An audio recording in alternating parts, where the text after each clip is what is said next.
Hi, this is Pam with ROC Metaphysical. This is a YouTube interview of some of the writers that contribute to the magazine. It's a monthly online magazine you can find if you Google ROC, R-O-C Metaphysical, all one word.com. It has articles about spirituality, metaphysics, and alternative health. I have writers from all over, and actually all over the world that contribute. Today, we're going to be interviewing two of my local writers who hail from Rochester, New York. So yay, Rochester. The magazine's been around for 4 years. Writers from everywhere. I've got writers in England, Canada, Finland, and around the US. What else can I say about it? It has new articles the first of each month. And there's a calendar and advertising. So if there's anyone out there that would like to write or advertise, email me at rocmetaphysical@gmail.com. And I should say my name is Pam if I haven't said that. And today we're going to be interviewing two of our writers. And I've got Aeolea, and I hope I said that right, and Peter, who write a very specific kind of astrology information, and they write every month about the month that the magazine is about. So we've got May coming up, and they have an article. So I'm going to bring them online, and I'd like them to give a little background about themselves.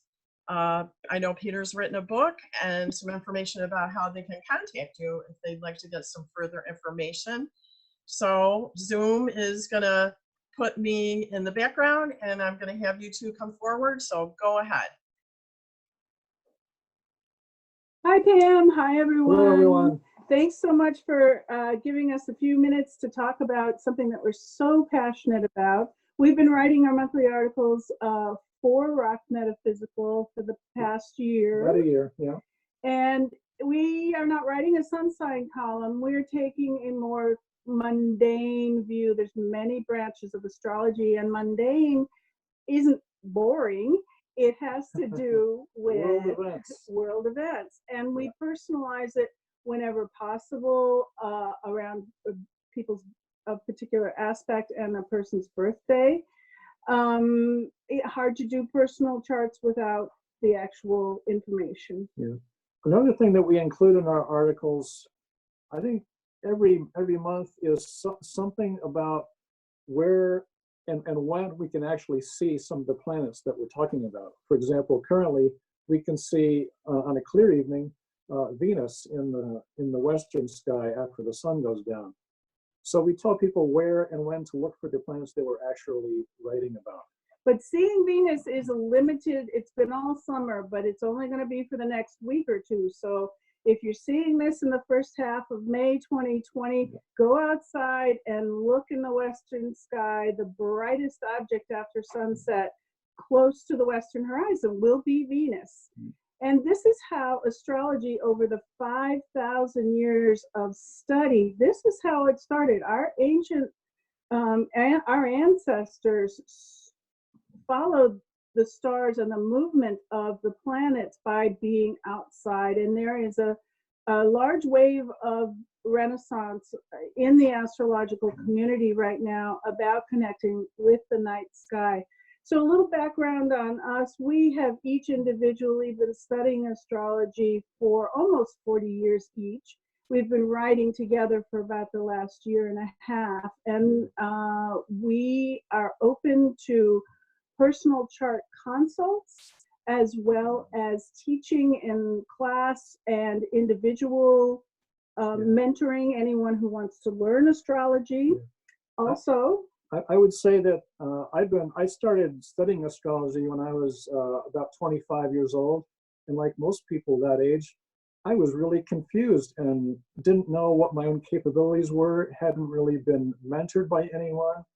So I found astrology was a way to learn more about who I am, what my capabilities are, and accept who I am as a person. Astrology is a language of energy, and it's an opportunity and cycles, which is why our column is called Ancestral Cycles, because things repeat. What we are going through currently on a planetary basis is not only a repeat of one cycle, but several cycles coming together. Most of us, we even without astrology, have an awareness of the depth of change that we're undergoing. It's mirrored in the heavens, as above, so below, as within, so without. And so astrology is a tool. Now we write our column in such a way that anyone who doesn't speak the language can learn a lot, because we keep mostly in English with a little bit of astrology to try to help plant the seed so that people understand. Yeah. So as Wendy Aeolea said, there are many different branches of astrology. There's financial. In fact, Wall Street astrologers have been working with billionaires, not so much with millionaires, but the billionaires hire astrologers to help them stay that way. There's also, among other kinds, there's weather astrology. That's been something that I've been specializing in for about the past 10 years, and that's the basis of this book that I self-published 2 years ago. It's entitled Scenes from a Tapestry.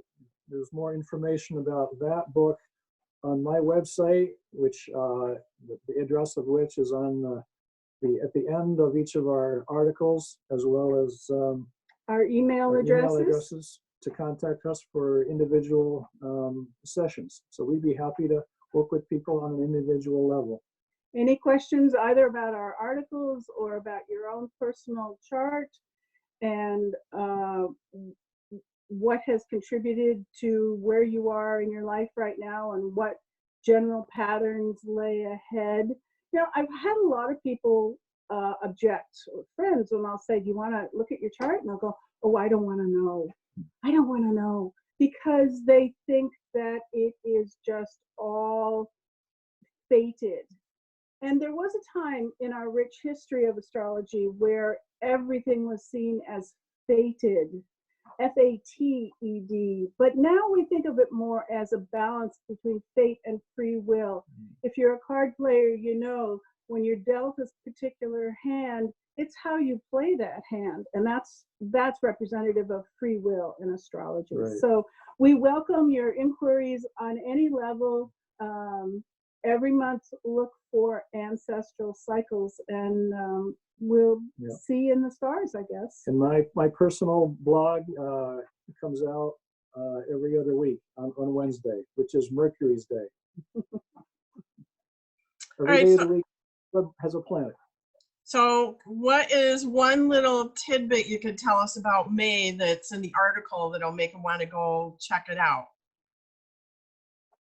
Well, first things first, every month we go through the new moon to full moon lunation cycle. And this is not only one of the most visible, even to the most casual observer, but because the moons reflect our emotions and how we deal with the ebb and flow of day-to-day life, it is where we start every article. Specifically in May, we know that several planets are appearing to go backwards in the sky, called a retrograde, and it will set the tone for a more internal reflection on what we're going through and what we've been through. Time for both reviewing and revising the paths that we've been on up until that point.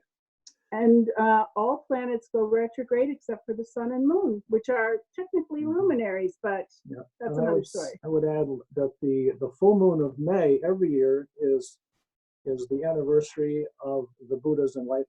So it's the time to especially look at our passions and take some time to meditate and master those passions that otherwise drive us rather than us mastering them. So again, people all over the planet celebrate this full moon every year. Yes, I'm familiar. I think it's called Weizak, if I'm saying it right. Right. Yeah, it's very interesting. I've read some information on that. So I think we're going to end the interview. I appreciate you two coming on, and enjoying the trip of doing Zoom and helping me move forward in technology.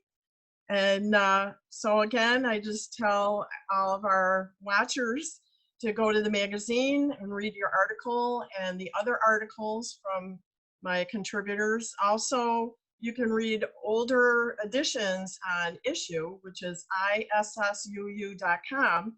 If you like what you've read, there's about 3 years worth of old editions on that database. Good So, to know, Pam. what's that? Good to know. I didn't know that. Yeah, it's a great way to put it out there, and it's a PDF version. So it's Nice. like reading a magazine, kind of. So I guess I'm going to say thank you, and I'm going to hit the stop record button. So we'll see you soon on Zoom.